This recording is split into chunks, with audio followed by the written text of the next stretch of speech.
أعجبتني صراحة بعض. هذا يقول قصة قديمة. الوالي من أول محل الحاكم، هو الحاكم.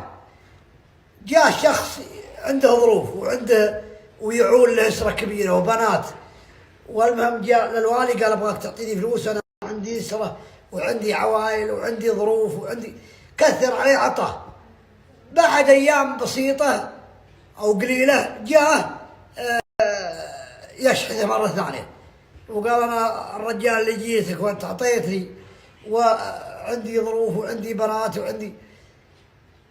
وعود يعطي. قال المرة هذه الثانية أعطيتك، لو تجيني المرة الثالثة راسك هذا قص لا عاد تجيني تشحذ مرة ثانية. قال خلاص.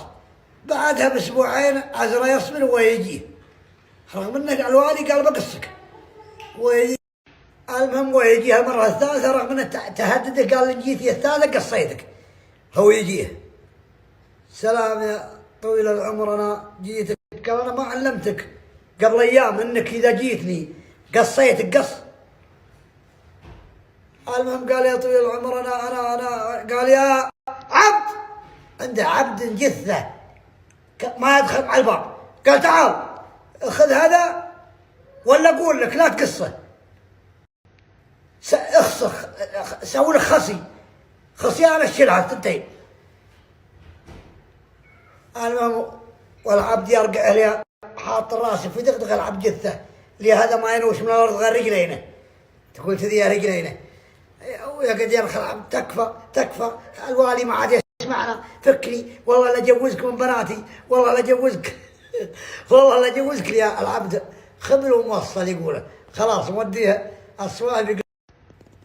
يا ولد يا الوالي ما عاد يسمعنا، والله لا اعطيك اللي تبى بس انك اعفني.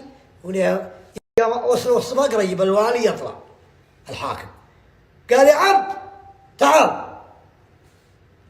وينبسط هذا انبسط المسكين. هذا قال ها شفت انه ما عاد انا بقاصني الوالي، لو تجملت معي يا عبد انت ما تفهم.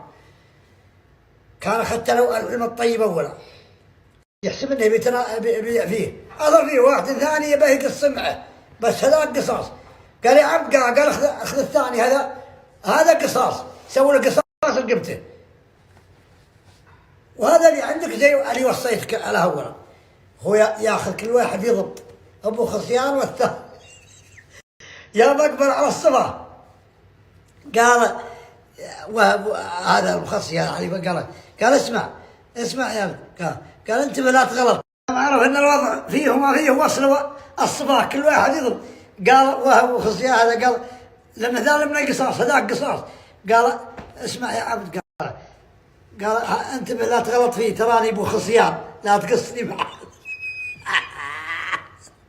متقاعد يقول تقاعدت من العمل وصرت اقوم بدري، متعود على الصحيان بدري.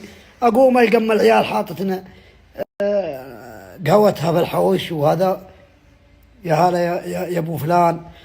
قمت اتقهوى معها اليوم الاول، يوم الثاني بدل يسير جاراتها بالحاره عليها. تعال يا مغار ابو فلان وتسبير مفسن تقاعد من العمل تسبير فسن ما على منه. وقام يجن على واحدة وعلى ثنتين تعودا علي. يمكن أكثر من 40 ليلة فعلا يجيكم العلم احنا سوا. المهم عاد يستحم مني مرة، ويوم من الأيام يجينا ولدي الكبير يدخل علينا هن يتغطن وينحاشنا المجلس ومعهن على المجلس أنا. صحيح من عاشر الناس قوم 40 يوما صار